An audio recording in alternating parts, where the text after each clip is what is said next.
While we were singing at a retreat for religious a hymn called No Turning Back, my easily distracted consciousness was invaded by images from two well-known stories, neither of which is likely to bring comfort to one with recidivist tendencies. In one of them, Orpheus, the musician, grief-stricken at the death of his wife Eurydice, makes his way to the underworld to plead with King Pluto that she be released from the bonds of death. Moved by his music, the king grants this request on the condition that Orpheus refrain from looking back until he has reached Earth again. Unfortunately, he turns at the last moment, thinking perhaps that his fortune is too good to be true, and Eurydice vanishes from his sight forever.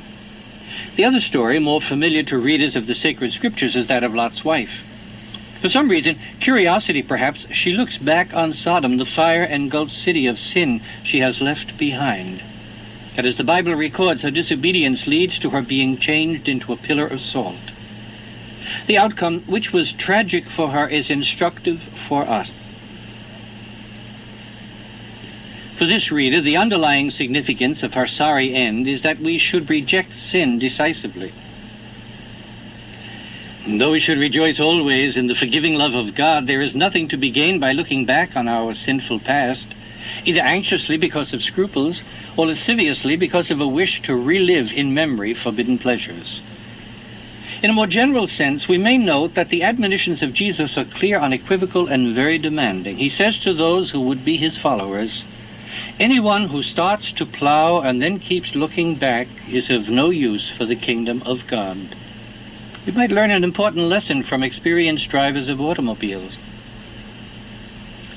They know the value of a rear vision mirror. They also know that those who devote too much attention to it are not among the most respected clients of their insurance agents. I myself can claim to have learned much about perseverance in the Lord's service from my English teacher of high school days.